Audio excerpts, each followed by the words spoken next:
French troops prepared to move on German positions.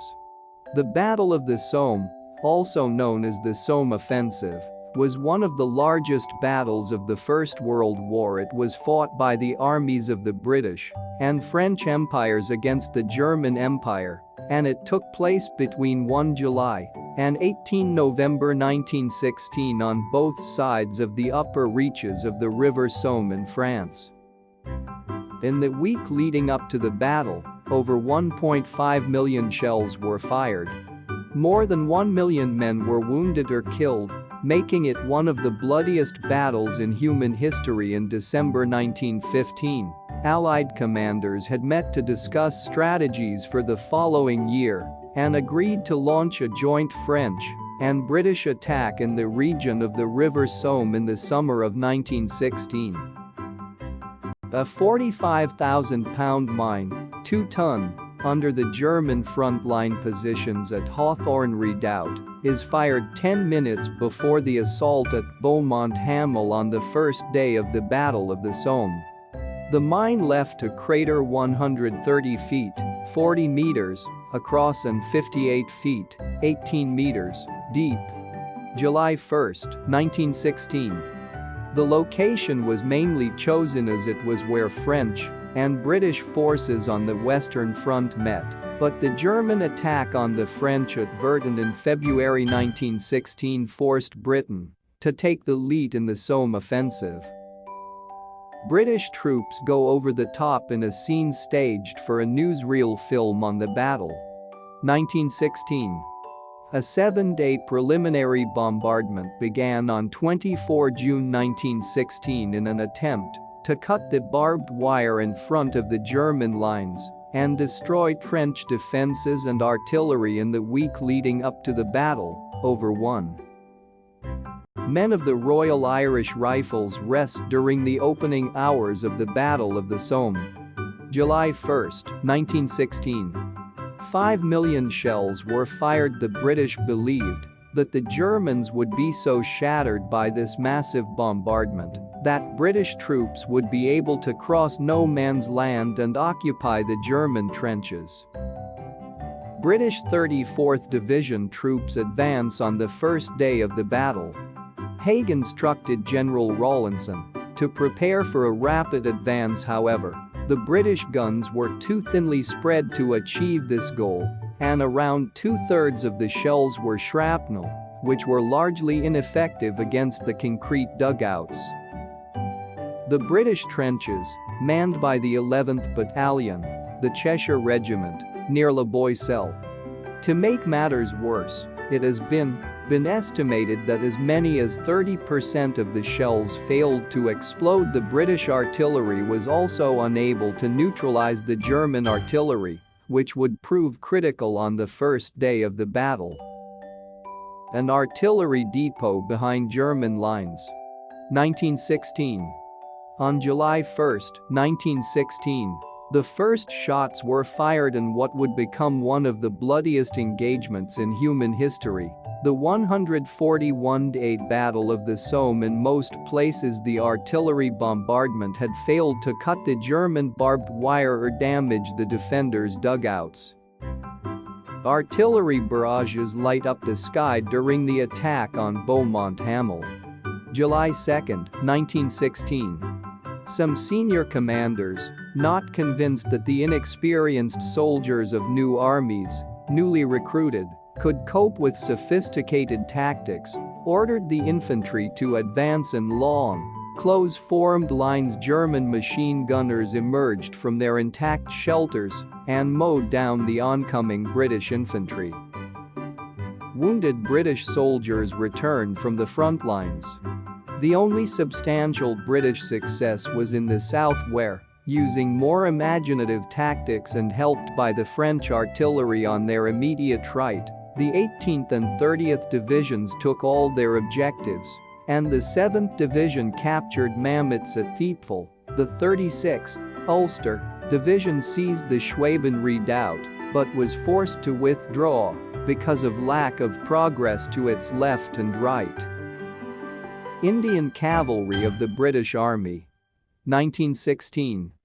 Elsewhere, some British infantry made it into German positions but were forced to withdraw in the face of determined resistance and a huge volume of German artillery fire. These limited gains cost 57,470 British casualties, of which 19,240 were killed, making the first day of the Somme the bloodiest in British military history.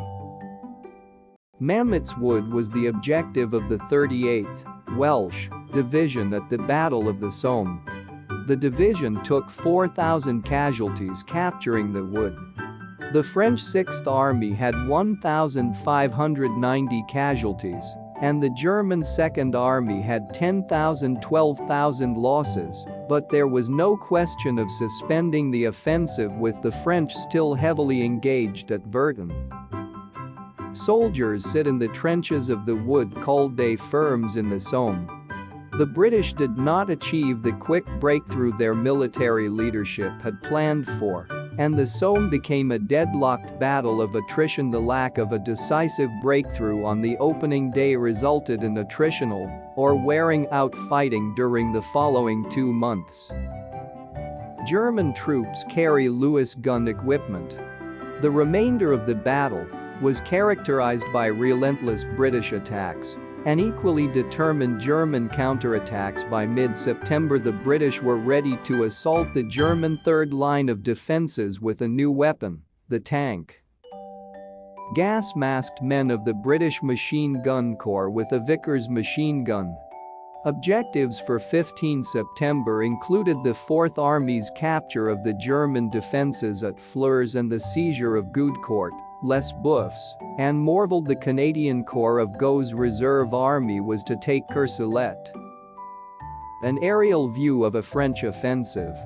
Of 49 tanks available to support the infantry, only 36 reached their starting points, though these caused alarm among the German defenders. Flers and Courcelette fell, but the advance on 15 September was limited to about 2,500 yards, 2,286 meters, on a 3-mile. 4. A British soldier dresses the wounds of a German prisoner near Bernafay Wood. July 19, 1916. 8 kilometers.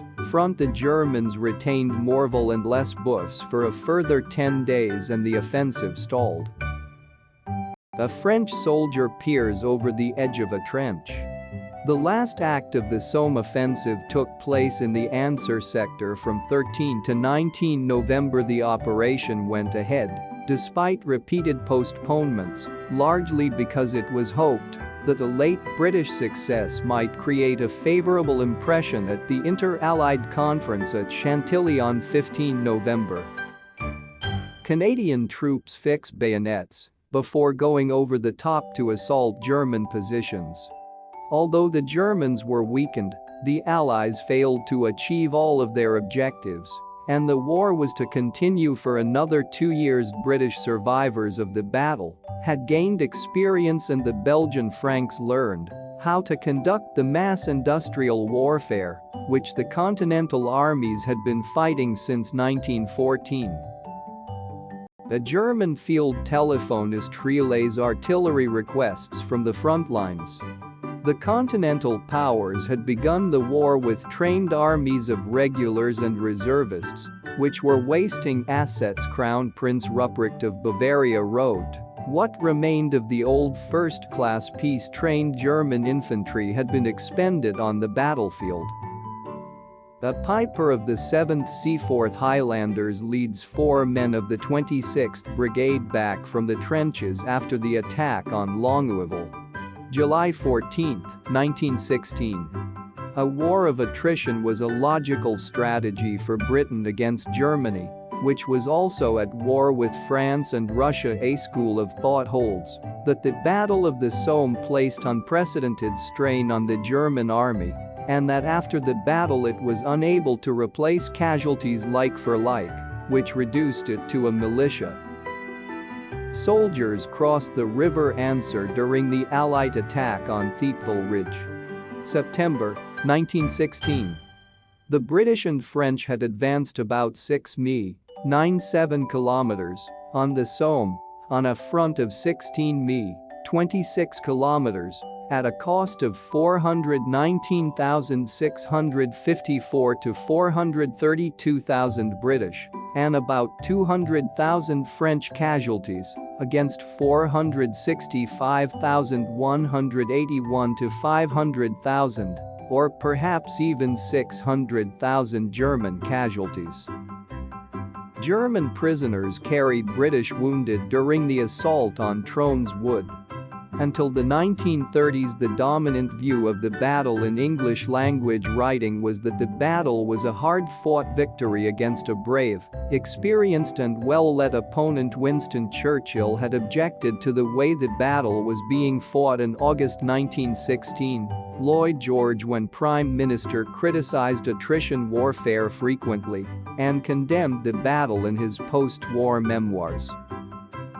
British soldiers advancing under cover of gas and smoke while making a break in the German lines through to Sayre and Thiepval. September 1916.